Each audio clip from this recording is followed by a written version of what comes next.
darkness falls. Hell's a Poppin' Podcast Rise. Ghosts, ghouls, vampires, werewolves, demons, and zombies. Welcome to Hell's a Poppin' Podcast for the horror enthusiasts. Satisfy your craving with your heathen host, Bree, with a random guest every Friday.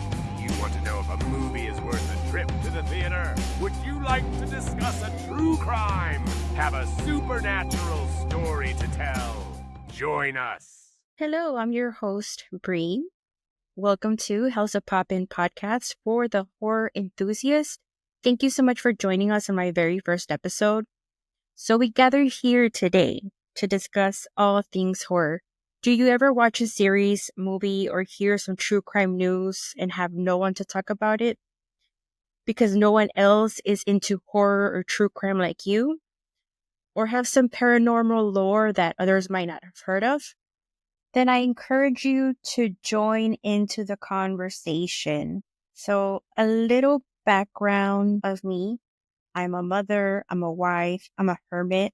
I am also a thrill seeker, which is why this podcast came about. I will be interviewing 6 complete strangers in this season and seasons to come, hopefully. Just to get into the nitty-gritty of things, I will go ahead and bring up 3 categories. The first one being my favorite. The second would be honorable mentions, like entertaining but not my favorite. And the very last ones are just not my favorite. They didn't do it for me. I had high expectations and it just didn't happen. The very first would be Alien Romulus. Was one of my favorites in 2024. You already know the premise of Alien. What I loved most about this storyline was the character that wasn't ever really alive but came back to life, and his position in the story took a turn that was not expected. The second one being Smile 2. I love the intensity, and I really thought that the character must have had PTSD after this role. That's how good her acting was. And the way the story is going, I feel it's taking I'm just assuming, I don't know exactly what's going to happen with it, but I think that it's taking a turn where he's like a cosmic evil spirit. The next one would be The First Omen. It's, of course, on the perspective of a woman, but this has a lot of body horror. Of course, the religious aspect to it really exceeded my expectations, and the background music was amazing.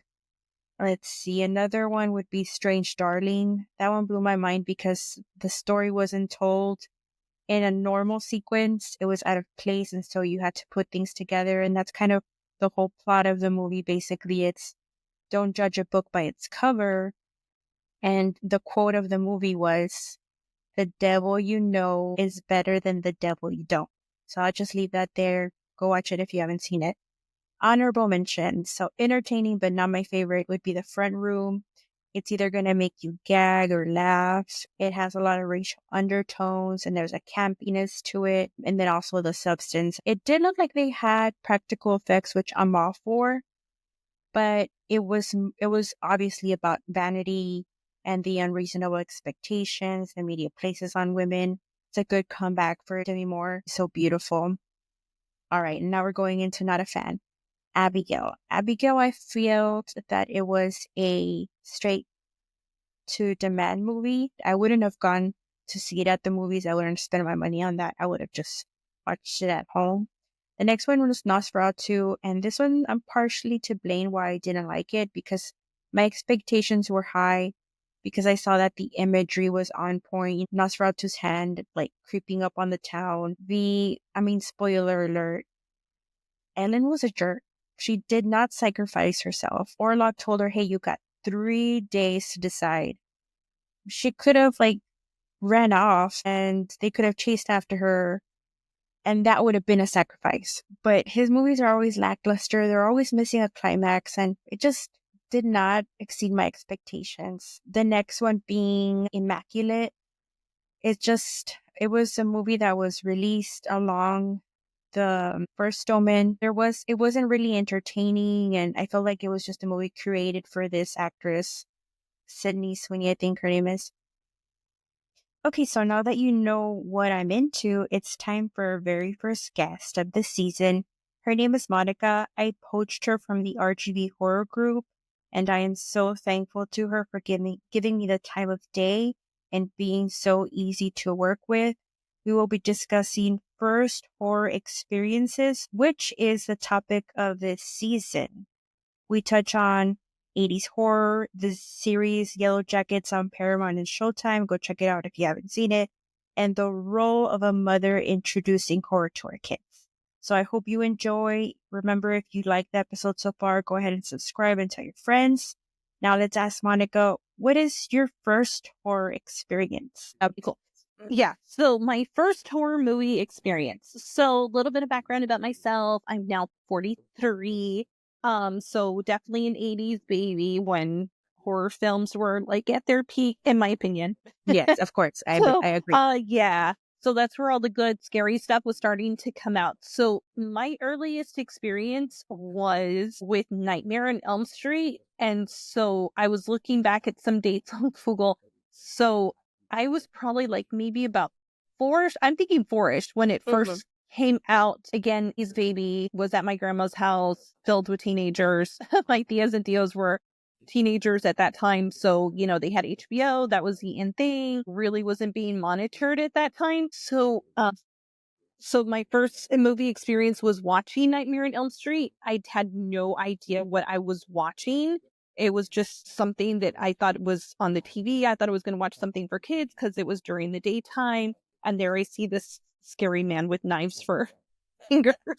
Yeah. And it was just very scary. And I was like, oh, okay. I'm like, it's probably just for kids because, again, during the day.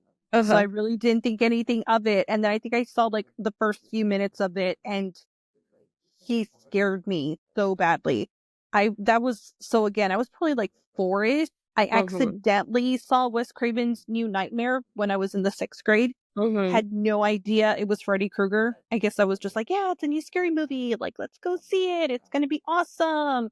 And to my surprise, it was Freddy Krueger. And I was just like, oh my God. And then just to add to that, basically, I think that that's like the perfect horror movie to start off with because just the plot of it is like, of course, nobody can save you in your dreams. But yeah, that movie came out in 1980. And I mean, I love everything about that movie as well. So then, yeah, did you have nightmares afterwards? I did. And that was, like I said, it was the very first film that came out. So when I was growing up, I get it, right? Like rite of passage when you're little. Yeah, my tios and tios would tease me. They were just like, because there was like a Freddy song that was out and they knew I was scared. Oh, yeah. I would just be there crying. They tried to show me because of course it was a big franchise too in the 80s. So there'd be like posters of him everywhere. I finally did get to meet him back in 2019. I got my picture taken with him. And he's just such an amazing person. And he goes full on Freddy, like he wears the glove when he's taking his picture with you, however you want to pose, however you want him to pose. He's really, really good about that. Oh, okay. And that's John Saxon. But you're right. It's a good way to start off with. But when you're a little kid, like my son tries to watch it right now, and I was like, no, dude, like you're 6, you need to wait like at least until you're 8. So yes, at least until you're 8, so you can have the love of Freddy. But he did see Freddy versus Jason, and he did enjoy that one. Freddy versus Jason. Yeah. Okay. What are your top 3 favorite films? Okay, so for that one, I did think about it because, of course, obviously, I've seen so many films over the years. So, but these are the ones that I do watch consistently. And so my personal favorite would be Poltergeist because I really do like that one. And we see that one all the time. It's like we pretty much watch it regularly. It's always on HBO. My other favorite one is a little bit more recent. I would say more current. And that's The Conjuring Part 2. I always like watching that one. Like you mentioned before, like you're a mom. My perspective on horror films did change once I became a mom. Because especially like, well, let's say It. I know you had mentioned like some remakes, and I really don't consider It Part 1 and Part 2 to be a remake. I think it stands on its own. Exactly, yeah. But I had a friend tell me that she's like, "Oh my God, it's so scary now that we have kids. It's like especially with us, like I have a son, she has boys, and it's just like how traumatic is it like to see what if it was our kid Exactly. that we're And experiencing that?" yeah, I was honestly shocked that they showed body horror, including a little kid. And I was like, oh my God, this too much, right? Mm-hmm. But at the same time, it was done in an, I guess, like a acceptable way in Mm-hmm. regards to like people who already watch horror and are used to watching, a gory scenes. What makes like a scary film a good scary film? Like, Yeah. is it like the costume design? Is it the effects? Is it the actual storyline? So for us, for me and my boyfriend, it's more of the storyline instead of the jump scares. Because I mean, you've seen so many cheesy movies that are out, especially current ones, and it's just more about the jump scares. And it's like it's not really, we don't think it really constituted as being a scary film. It's just something that it's just an instant film, but like an instant reaction, and then afterwards you can't remember the film. You just Right. remember that little pop up. Right. But if it has a good storyline, a solid plot line, like what you're saying, like let's say with the Conjuring movies, how they do have a good solid plot line, and you do have those costumes, like you mentioned, like from the first one, where the family's from the 70s. I mean, they look like a legitimate family from back in the Yeah. 70s. Yeah. Yeah. What I was thinking about right now when you were mentioning that is the plot, right? You want to have like a story that you've never heard of before, or that could be so relatable that like you could put yourself in and be like, oh my goodness, if that was me, of course I'd be like, shitting my pants. In this world that we live in now, like the Netflix and the Amazon Primes and all those platforms, they make like bulk movies and they're just gore or shock value, and they don't really have any substance to them. Mm-hmm. I did watch the movie you recommended, which was Warlock, a supernatural thriller from 1989. You can find it free on Tubi. I give it an 8 out of 10. The plot was interesting, kept my attention. The CGI was primal but done tastefully. Long story short, this movie is about an evil warlock from the 80s that gets sent to 1989, where he wreaks havoc on a young woman. Yeah, there's a flight scene in there. It's because Yeah. like mid is some of the graphics were not Mhm. that great, and Yeah. so we've seen that in certain films where it was just like, oh my God, it's horrible. Would be laughable Mhm. today. But there is that flight scene where he's trying to get away, the warlock, and so he is in midair, and the graphic is not that bad considering it was, and I think that was very early 90s. It could have been late 80s, early Yeah, it was 90s. 89. Mm-hmm. Yes, and that one I liked it just because, um, looking back on it, reflecting on it, my parents would always take me to go see movies. It doesn't matter what kind of movie it was, rated R, they didn't really care. Again, 80s child. And so I really wanted to see Warlock because I was like, oh, it looks like such a great film. I really want to see it. I was little back at that time. So I was probably like 8, and my parents were Mm-hmm. like, no, it's gonna be too scary for you. We're not gonna take you to go see it. So to this day, I still remember they went without me to go see it. I finally did see it when it was released on VHS back in the day. Mm-hmm. And I was like, really? You didn't bring me to see this movie? Like, it's not even scary. Like, it's Yeah. not a scary film. No, it isn't. No, but like again, like the comparison of gore then Mhm. and now. But yeah, I think the only gore that is in the movie basically is just like somebody gets their eyes pulled out, and then it's done like in like it gave me like Evil Dead vibes, like a medium that she was like trying to Yes, yes. She the was a spirit. psychic medium. Yeah, that's interesting to see now because I've encountered so many psychic mediums and even following some on Facebook. And Oh, it's like he could tell right away which ones were yeah. the legit ones and which ones were not. Like into like psychic mediums and like cards and all that kind of a thing. Oh wow. I just started getting into it, Oh, and like, oh, I have a message that came through, and then they say leave what is it? resonates with you. Yeah, what resonates with you, and it's like, wow. I mean you never know. It's Yeah, destiny and most of the Mhm, ones, if they've reached out, just from the legitimate ones that I mhm, follow, if anybody reaches out to you, it's just a scam. They right. don't have time for it. The Mhm. legit ones are like, we're super duper busy.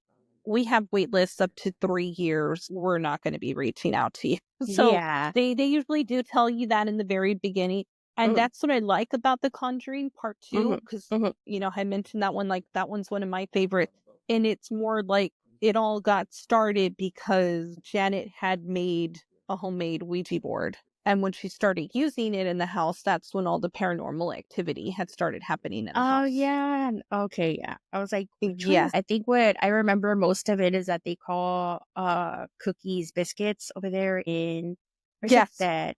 It's in In England. England, yeah, in Yes. 1977. The Enfield Yes. Poltergeist. They added that character of the hat guy, which is another great story that, I mean, they haven't, I don't think they've done anything really with it. But I mean, it's so cool that they have like their own monsters in each Oh, the Thin story. Man. Crooked Man, there we go. The The Crooked Crooked Man. Man. Yes. Yes, the Crooked Man. There was Oh once a Crooked Man. Well, God. like I said, I work from home, so a lot of times when I'm doing paperwork, I have the movies on in the background. So Mhm. like I said before, like I usually have that one on. Poltergeist, the same thing too. Even the Monster Squad, like my son is little, so we've been showing him Monster Squad since he was about 3. Monster And we Squad. just saw it again last night. So Mhm. he really enjoys the Monster Squad. And I'd even seen that one too back from when I was a kid in the 80s. Yeah. It's not like it was legitimately scary, but it does have like it introduces a different character. So now because of that movie, he knows who Dracula is. He knows who Frankenstein's monster is. That's The creature perfect. from the lagoon. Yes. Yeah, they get to know like the primary, individuals that any story might be made out of. Yeah, Right. with me also, I have 2 little girls. They're preteens now, but when they were younger, of course, we watch, Hocus Pocus year long, and Mm. so they're aware of like witches and things like that. And after that, I was like, well, let's watch My Girl, right? Because that introduces the idea of death. And what happened with my daughter, the youngest, the little boy dies. Macaulay Yeah. Culkin's character passes away. And she's like, but he's gonna come back, right? And I'm like, no, babe.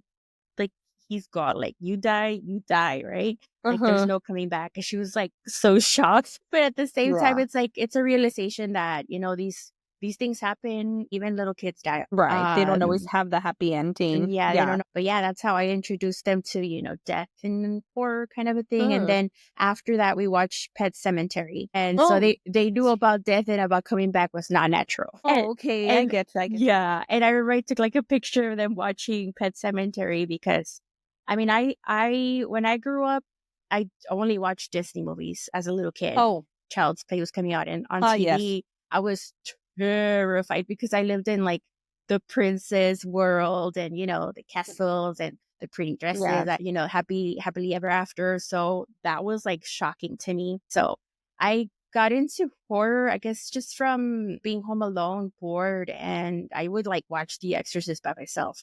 And I Oh, might have wow. been like 12 or 13. Older, and like I said, when you have kids and your perspective changes and your outlook changes is when you're seeing a lot of those films. And then it's like, Hmm. how in the world? Like, I know my dad, like I said, like I'm a lot older than you are, obviously. And my dad's like, when you were little, we never showed you scary movies. And I'm like, you were busy working. My mom showed me nothing but scary movies Yeah. when I was Yeah. growing up because they were everywhere. Okay. Was it me? Yeah, my internet was being funny, but no, Oh, we're okay. good. Yeah, we're good. But yeah, my mom either like she would get us like the VHS of every Disney movie that would come out, Oh, and that's what we would watch with her. And then we'd only watch like the Disney Channel and those kind of things. It's only when I started watching horror with her, like when I became a teen, right? there's been obviously quite a few that have been out, and some of them have been hits recently. Hmm. Like you had, what is that called? Is it Long Lay? Yes, long legs. Uh-huh. With Nicolas Cage? There was that one. There was that other one where it's like the TV show. It was On from Hulu? No, it was on. It was at the theater All because we saw it there. the Glow TV thing. No, it was. I saw the TV Glow, no? No, I think it was like the devil something. It was like it was like like a 60s based like TV show, and he has a girl that can do like different things with her Oh, mind. I know what you're talking about. Let me look it up real quick. Okay. I know which one you're talking about. I went to go see it too. Yes, and Uh, it was good. So like those were like the mainstream ones that were like really heavily advertised, especially with that one because that one was super duper low budget, and I know a lot of people went to go see it, and you could see it too on Shutter. So mhm. I'm just like looking up for the movie now. those were the ones that we focused on. And then I think it was like 2 weekends ago. It's on HBO. It's that scary movie with Brandy. I think it's called like The Room in the Front. The front room. The Front Room. And the one that you were previously talking about was Late Night with the Devil. Late Night with the Devil, yes. Yeah. But the one with Brandy, because we came into it with zero expectations or like, I mean, to all the Brandy fans, sorry, we thought it was going to suck. Yep. Yeah, like it's not going to be any good. Yep. Yeah, I think the best way to go into watching any movie if you want to enjoy it at all and be disappointed is just come in with zero expectations just to have fun, right? Yes. And that one, surprisingly, I don't know if you did see it. Yes. But that one was a lot of fun for us to watch. Yes. It was gross. So basically, long story short, it's Brandy. She's pregnant. Her husband is estranged from his family.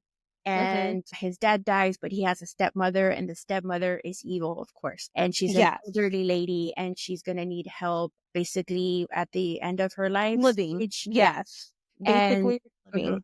Yeah. So then they take her in because they need the money. And then it turns out that she's actually really evil. And a lot of gross poop happened. And super it's time because it's like, why are you putting up with all of that stuff? And so I found it very relevant. It's like, they wanted a house and it's like you need to pay the mortgage and only one of them is working, and like you said, there's a baby on the way, and that's why they're putting up with this horrible human being because they need the money, and that's what she's promising them. She's like, just take care of me while I'm alive, it shouldn't be too long, I'm going to pay off all of your debts. I'm going to do all of this stuff for you. Once I'm dead, there's going to be a big payoff at the end. And not giving, of course, the ending away, but it's like they put up with a lot to get to that end point. The ending was shocking. I did not see it coming as somebody who like kind of guesses what's going to happen in movies. I did not see the ending happen, and the plot was just excellent. So, but yeah, like Late Night with the Devil, I did go see it at the movies because I love like the premise of it. The 70s late night talk show, and the guy brings on they have a medium, right? A medium, and then they bring out this little girl who has gets possessed by the devil every so often. But she has a caregiver. And then of course all these horrible things start happening to them. On live on the show. But what didn't shock me or scare me was they're promising you, like Late Night with the Devil, like, so you're going to get scared because of course the devil's scary. But it was just like the girl getting possessed and killing a couple of people.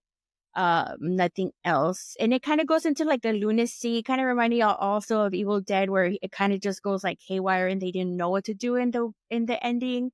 But I did enjoy the plot also because, spoiler, the husband might have, sacrificed his wife, right? For fame. It's interesting. I would say also go in with zero expectations and then you can just take it from there.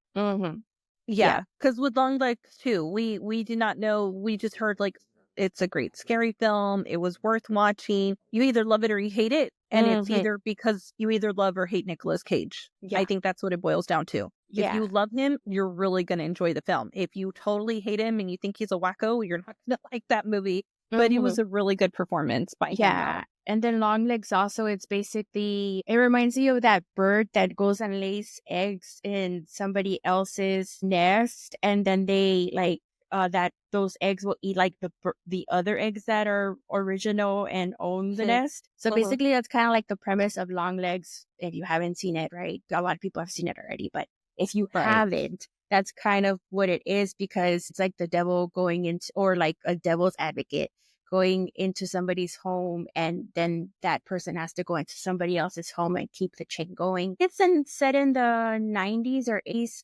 In Oregon, and basically there's mass family murders happening and they don't know why, right? And that's the premise of it, and I loved it. I think that what's her name, Micah Monroe, I think her name is, she's such a great actress. I haven't really seen any other movie besides, what is it, let me see, a Nicolas Cage movie. He came out in this movie when he was a vampire. Yes. Very cheesy film back in the day. Yeah. And it had a good message, and he was such a good actor. in that one, but I never seen any other Nicholas horror movies. Or I know that he's got Oh, like, okay. yeah. Let me look at this movie real quick. I think it's more like Johnny Depp. You either really appreciate his style or you just don't. Yeah, and the movie that he comes out as a vampire is Renfield.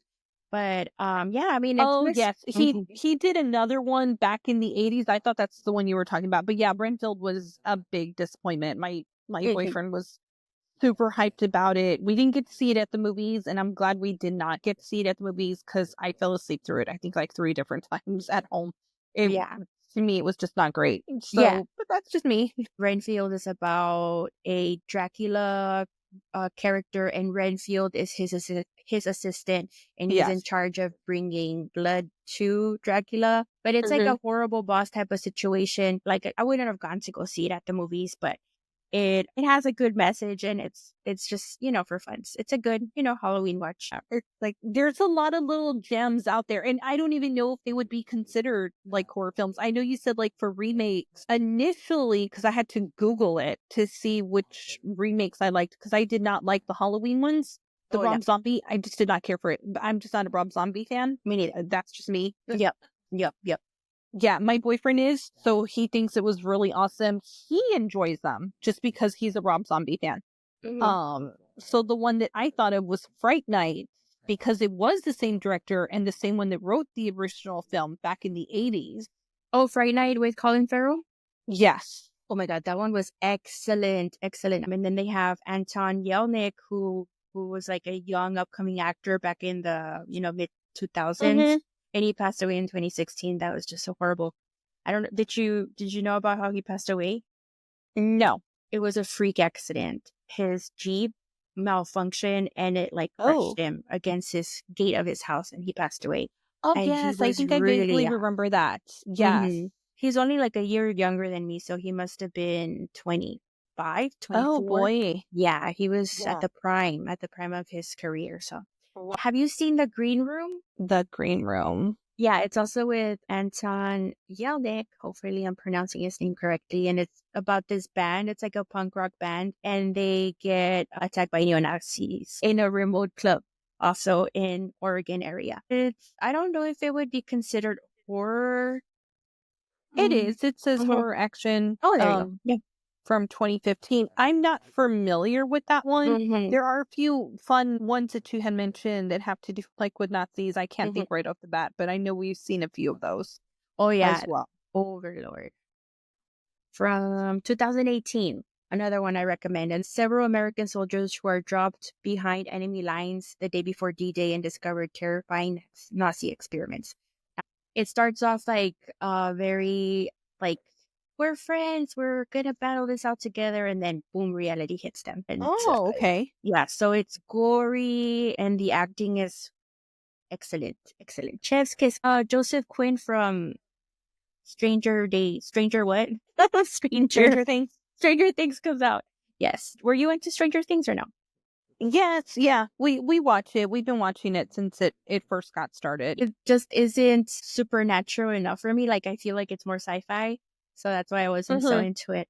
Everybody's speculating, well, here in my house, like, do you think there's gonna be a movie? Do you think there's gonna be a Stranger Things movie? And everybody here thinks so, but of course this is all speculation. Nothing is confirmed. But Right. we're hoping that would be cool. For all the kids to It go watch would. that. I think my girls would love it. They're getting too old though already. I'm like, Mm-hmm. um, yeah, I know. Like I can talk about so many different ones too. Cause it was like Yellow Jackets is one of the other ones. I Oh, cannot make it out. I don't know if it's mhm. like the horror genre. I don't know if it's supernatural. I just can't pinpoint it, and it's already going to be season 3. I don't know how to classify it I because am there's so much excited. different things going on in it. Yeah, I am so excited because there's like a true crime aspect to it. There's a Hmm. supernatural aspect to it. And then there's like this cannibal survival Yes, storyline also. Gonna begin again in February. I believe it's on Paramount. you have Paramount Plus. It'll tie into the prescription that you have. Right. Subscription. Yeah, So there we go. subscription, yeah. So Yes. basically, Yellow Jackets, also, if you guys haven't seen it, it's about a high school soccer team who plane crash in Ontario wilderness. And it has, I think, another person that's coming up is like Sophie Thatcher. She came out in Heretic. She's going to be coming out in that companion movie. Comes out on the 3rd. And Jamin Savoy Brown, she came out in the new Scream movies. And then there's and then there's Christina Ricci, of course. Everybody knows who Christina Ricci is. And there's also like a teen drama aspect to it, which I loved. And the soundtrack is Chef's Kiss, also impeccable. Is Smashing Pumpkins, a bunch of other artists that are good in regards to like it's also set like in the 90s. So yeah, I'm so happy that somebody else watches Yellowjackets around here. I always ask everybody, and nobody knows what I'm talking about. I like it. My boyfriend's not quite into it, but I like it. I don't know where it's going with it, but I think that's what I like about it. I think this season we're going to see the supernatural aspect to it, because there is some type of like there's something going on in those woods. Something's happening in those woods where the different worlds are kind of colliding into reality. And I think that is what's going to set them into becoming an actual like clan of cannibals with these teen girls. And I think this is where we're also going to find out who the lady that wears the horns, who's like the leader of the clan of cannibals. Oh, that's right. Yeah. Yeah. So I'm really excited to see what's going to happen with this storyline series. Yeah. Alrighty, Monika, you tell me, because I know I don't want to infringe on your free time. We're at 40 minutes. Good. I mean, if you can edit some stuff out and make whatever it is relevant. Yeah, of course. But thank you so much for being so flexible, and hopefully I'll have you on again. So yeah, so I'm crossing my fingers that everybody else is as easy to work with as you. Thank you so much for your time. But you did get a few people to volunteer.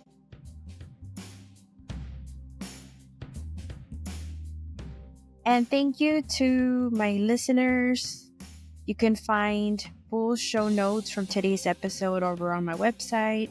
Link will be in the description. Let's connect over on Instagram at Poppin Podcast.